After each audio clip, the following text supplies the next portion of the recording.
Okay. All right. We're good. Hi, Leanne. What's up? Everything. Yeah. You name it. It, Yeah. right on.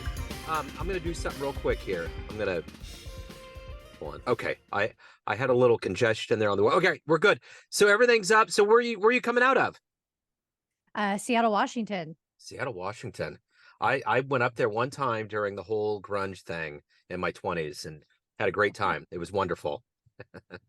So, Nice. so you're okay with that, all the sunlight? Yeah, I think I'm convinced that it doesn't rain as much as we make it out to. I think we just tell people that so they don't move here. Good idea. Because you don't want the mass exodus. I've seen that happen in very detrimental ways to a lot of places. Like, I can't believe how overrun Denver is now. Just, everybody Yeah. has these spots they flock to. So it's wild. Well, I'm coming out of Kansas City, Missouri, Oh, very cool. the home of the fairy tale romance. Is it? I don't know. I don't even know if it's real. Coming out of this whole goofy world of everything being a conspiracy and not knowing what 4D is, like, I don't know. I have no idea if it's planted, if I who knows if it's real or not.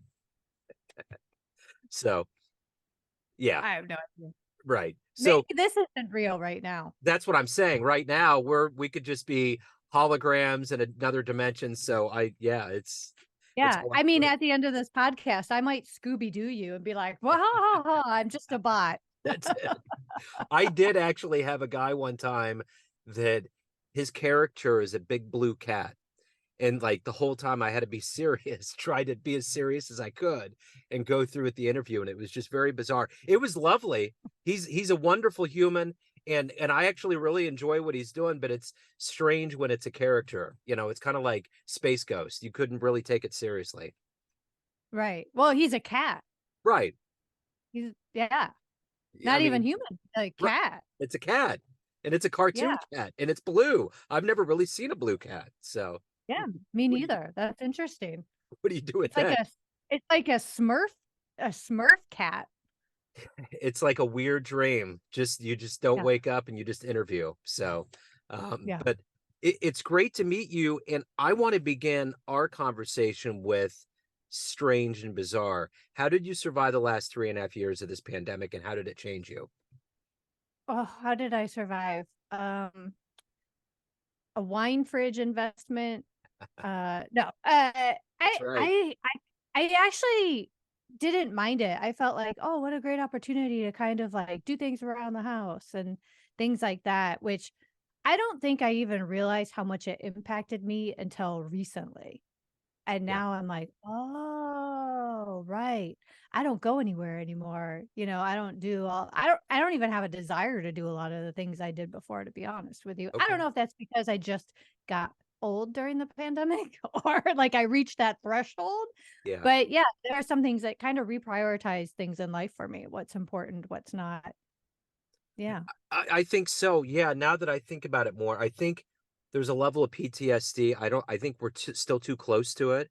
I don't know that we're going to understand the ramifications personally and as a society until much later on. But yeah, I think it did get rid of a lot of bad habits, though. A lot of things that, I mean, I thought a lot of musicians, many more musicians were never going to return because they were like, oh my God, I'm not on the road. I'm not running around like a maniac. I can still make all of this money. I can still be creative and do it virtually.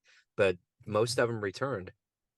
Yeah, I found that in comedy too. I mean, a lot of people are like, I never want to go back to online. And then there's this other group of people and a lot of people who are like, you know what? I love that we can use technology. I can get so much more done and accomplished with my career. I can reach so many more people that I can't when I'm limited geographically. And so I think there that as much as people had a love-hate relationship with the situation, I think it really advanced technology considerably Yeah. because more people got uh, educated on it and had to use it. Whereas I don't think they had a need prior to that. And now that they're using it, they're like, wow, this solves a lot of problems. This makes things a lot more accessible to people who might not otherwise have access to forms of entertainment or these people or lines of communication. So I think it really opened up a lot more doors than it closed. Yeah, I agree.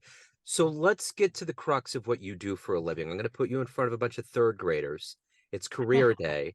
And one of the curious little kids looks up and asks you, "What do you do for a living?" How do you answer that child? As little as possible. No, I don't. Good job. Um, right. Bad influence on children. Actually, I run an online comedy club Okay. is the easiest way to say it, except, unlike comedy clubs as we know it, uh, I'm not the gatekeeper. It's a software is, you can use it as a service and people can come in and produce their own shows and decide when and how much they want to do it for. And then fans can come in and view and decide what they want to see and what they don't. Wow, that's fascinating. So, Mhm. how did this start for you? Go back to the beginnings of your life. Actually, before we do that, what did you want to be in the third grade? I wanted to be the president. Oh, how did you Yeah. get derailed off of that? My mom. My mom was like, "Oh, you don't really want to do that, do you?" And I was like, "Well, yeah." And she's like, "You realize like people follow you everywhere, even into the bathroom." I was like, "Oh, no, then forget about it." Yeah. Zelensky was a comedian and an actor before all this happened. So, Yeah. you know, Yeah. So it, true. And yeah, it was like either be president or be a mom. yeah. And it turned out I became neither. So So let's go back to where you were born and raised. Tell me how all of this happened for you. How did becoming an entrepreneur minced with comedy become who you are today? yeah, so I grew up originally from Waukegan, Illinois, which is about 40 minutes north of Chicago, Okay. between Milwaukee and Chicago. And I have a very funny family. My parents are hilarious, very quick-witted. My brothers just like them. So it's like that was our speed that we ran out. Everything is funny, like no crying, laugh, ha ha ha, kind Yeah. of thing. And so I had to keep up with that. I was very sensitive. They're like, "Why does she cry all the time? Like, turn that around." Um, so yeah, I learned a lot of that from my family. And I went to Jack Benny Junior High. Go figure. I mean, Y- that's written in the stars. Yeah, definitely. Jack Benny Junior High. We were the 39ers. I did that. And so yeah, and then from there, I went to community college for a couple years. I'm a first generation on my dad's side to go to college. Like Okay. I didn't even know that I was going to go. I was like, why would I do that? Nobody I know does that, And then the next thing you knew, I was applying to college and I had this scholarship. And so I went to community college for my first 2 years. My parents were like, wow, she's smart, she could do this. Do you want to continue? And looked around. I ended up going to University of Nevada, Las Vegas Okay. because one, it was super affordable. They're like really known now for first generation students in college, which I think is fantastic, honestly. Yeah. And I also think it's quite wonderful as a 20-year-old to go move to Vegas. Like, where else would I Yeah. want to be at college? I mean, right? Yeah. So I finished my undergrad out there and then I stayed. I worked for a home builder. I started out doing accounts payable in the accounting department. And then a year later, I started work for another home builder, a national Fortune 500 company. And I stayed with them for almost 13 years. And I did a lot of public speaking. I did a lot of training, all the things during that time. It just kind of grew into what I did at the company.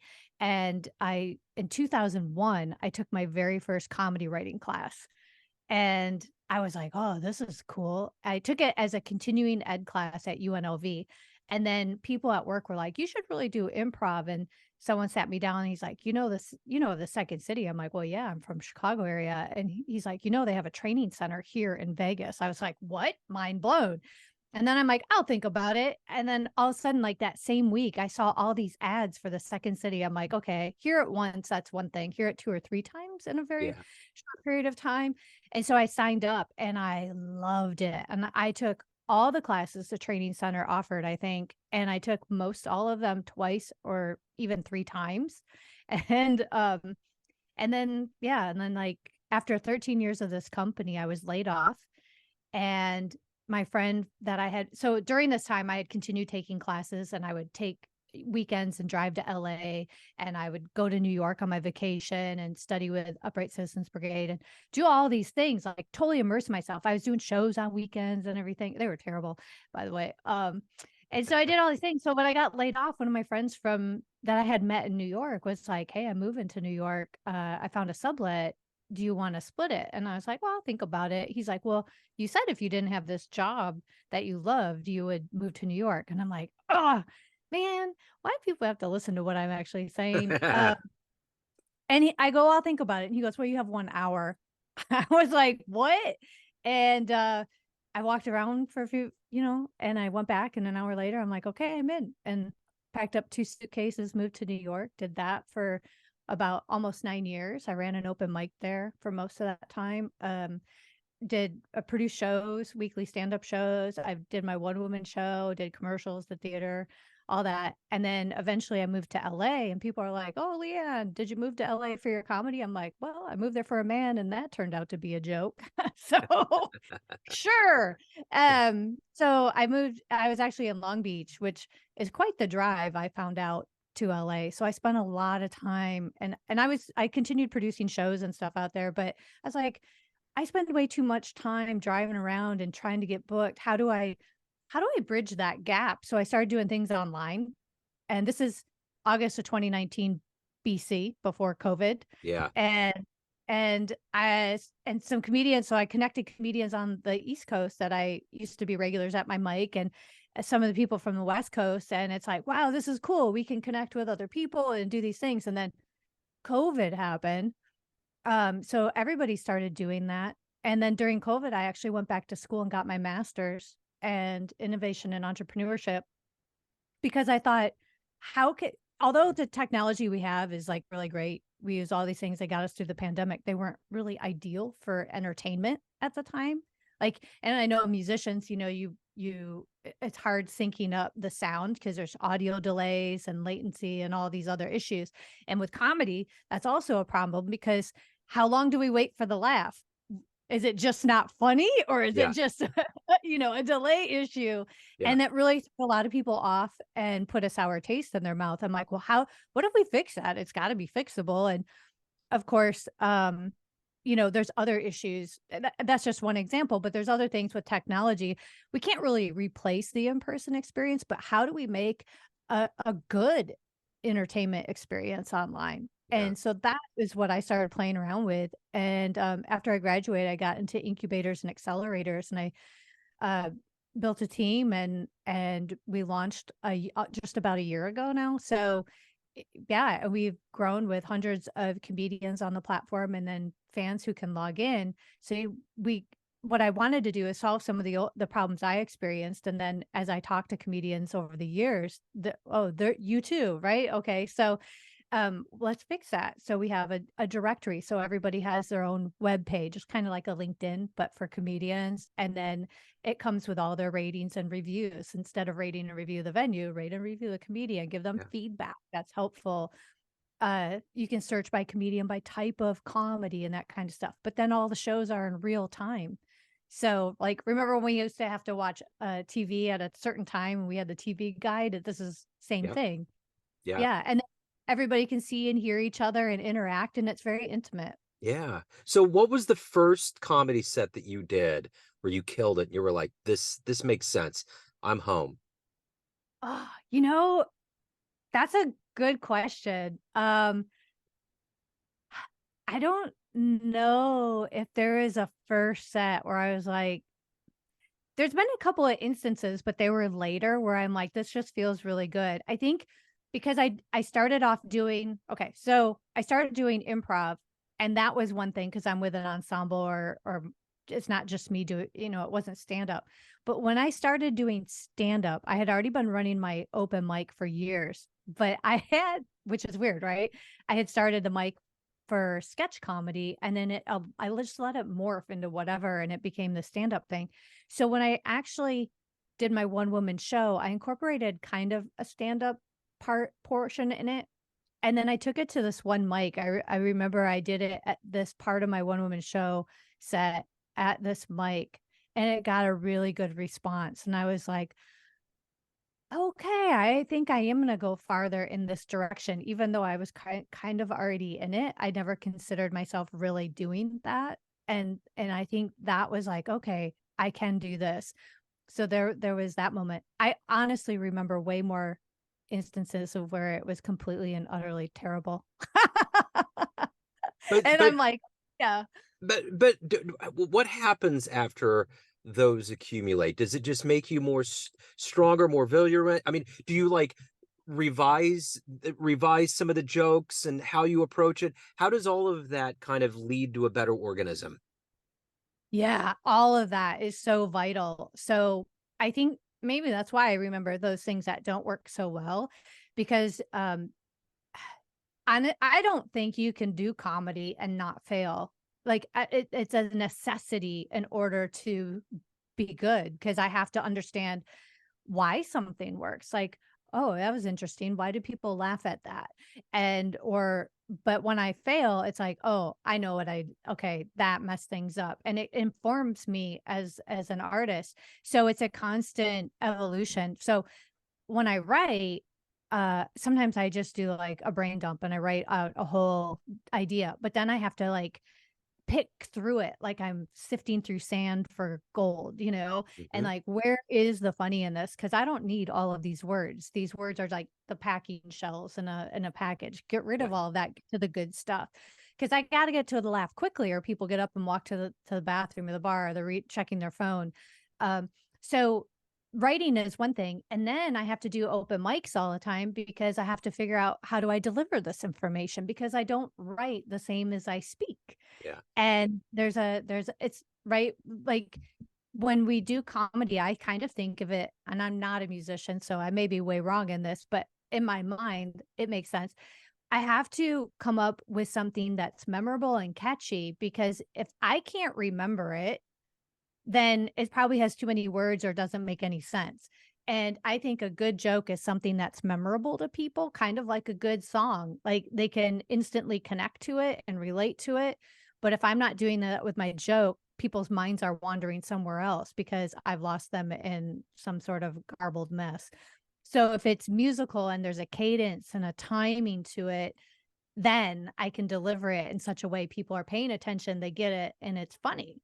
Yeah. Um, but all that magic has to kind of come together. So I think it has to, yeah, it's a process. So all those failures definitely inform me of why it's funny.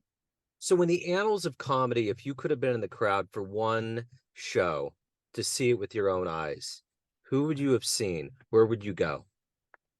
Oh, hmm. I think I would really like to see um comedians. Like, when I read Steve Martin's book, how he used to go and work out jokes and do really odd experimental comedy at a little bar and stuff before he was known.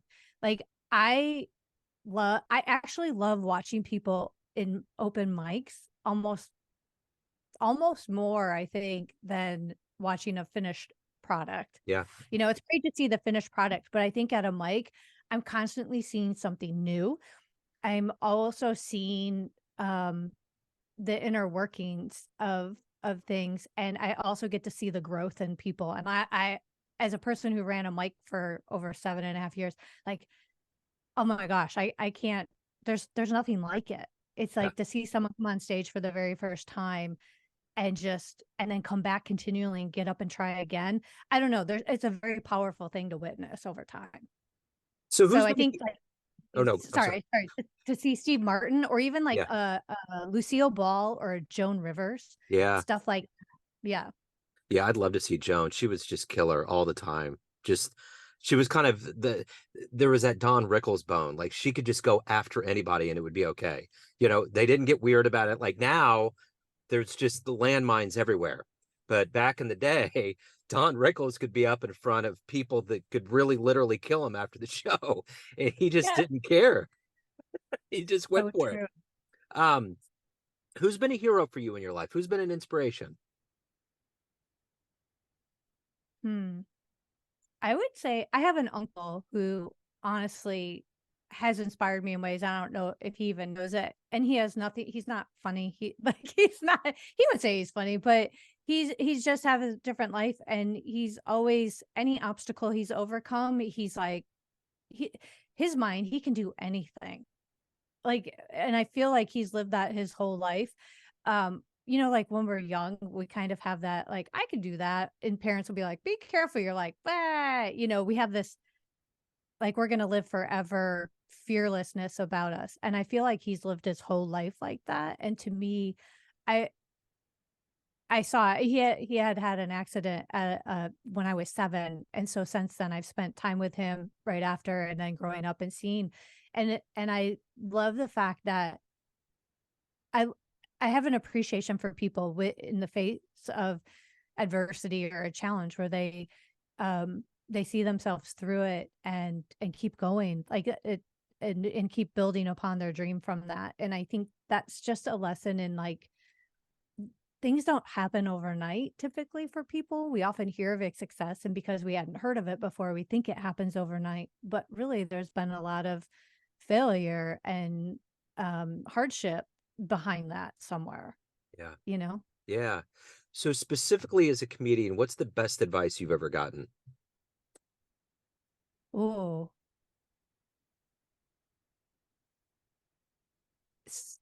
a musician actually told me once, don't have a plan B.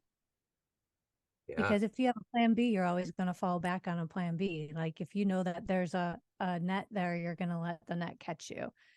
But if you learn how to fall down and get up and keep going towards your bigger dream, that's something, because that net can also keep you comfortable. And I feel like as an artist, we live in and excel in the discomfort. Yeah. So yeah. So I guess that's my next question. The thing about comedy that probably most people will not do comedy. It's a very small portion of the world that does it. And there's a level. When did you feel comfortable?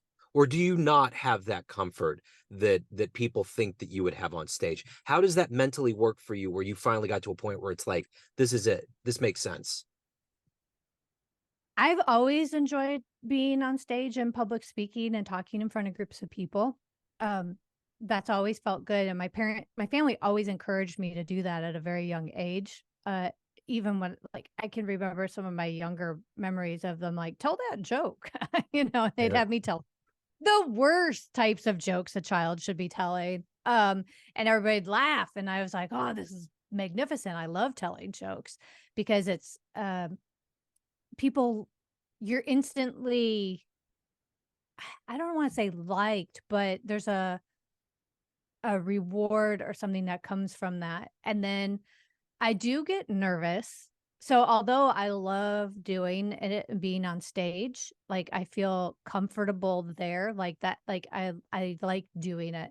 Um, I still get nervous before shows and before speaking in front of groups. And it's interesting. If it's not there, I worry. I'm like, oh boy, I don't, because I consider the nervousness as the respect I pay my audience. And it tells me like maybe I don't care enough, maybe I didn't prepare enough. And typically I've also noticed if I'm not nervous, I probably bomb. So Yeah. yeah. So I figure that would be the backbone. I was just thinking when you were saying that, when people are asking you to say jokes, I was in a Dollar Tree the other day and it was in kind of a rough neighborhood. And there was a lot of multiracial going on. And there was this older white guy that came up and just boomed, said, how do you find Will Smith in the snow? And I'm like, God, all I said was, dude, don't, whatever you do, and he was like, no, no, no, it's fine. It's fine. And he finally said the Fresh Prince. And I was like, okay, all right, we can move on with our lives. But I was waiting for like, dude, do not pull me into this world that you're in right now, because I don't know who you are. I just need to get some light bulbs and maybe a Reese's peanut butter cup, and I'm out. I just don't want to be in it. So anyway, I thought it was kind of fun that he did that, because he was probably that guy where it was like, all right, Charlie, let's cue up the joke machine. So every day you wake up, you get to invent comedy, you get to invent ways to make people laugh. What's the motivation for you? What makes you do that, and then also simultaneously be who you are and what you want to be in life? Hmm. So nowadays it's a little bit different because I think of my business side of comedy and that, but I do attend mics regularly all the time on there, and I am still writing. In fact, I write now more than ever. So what kind of motivates me and do that is I guess that's how my brain is wired. Like when and it probably has a lot to do with how many classes and in comedy that I've taken is I've been trained to pay attention to patterns and to the odd things in a conversation. Um, and to be a more active listener. So those things really, really are somewhere in my brain rolling around at all times. Yeah. And and the other thing is I know for years when I was doing comedy, um, this is weird. I felt like it came to a place where something happened personally in my life that kind of shook me and kind of gave me different perspective and humbled me a bit, right? On a in a personal level, not in comedy or not in career.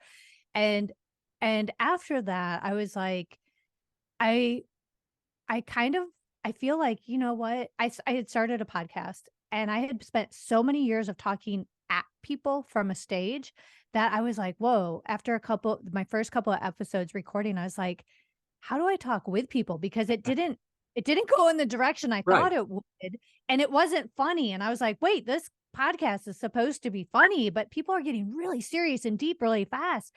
So I started, I did some research and I decided I'm gonna get life coach training, and I spent several years doing classes upon classes upon classes about coaching, and which was incredibly I'm so glad I did because I learned to talk more with people and be more present in the moment of being an active listener, and not everything has to be funny.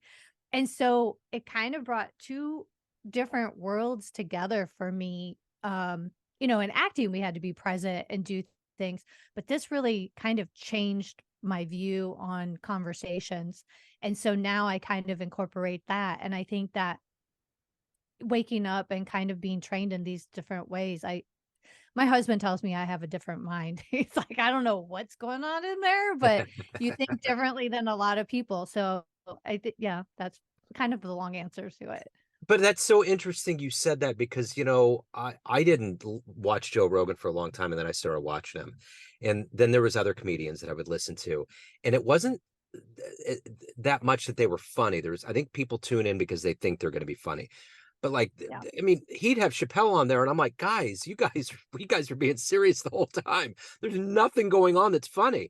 Because I remember when Chappelle used to be on Conan O'Brien before, way back in the day, he would kill me. I was like, who is this guy? Like, I've always loved comedy. I've always followed the comedians. It's something that I've always loved.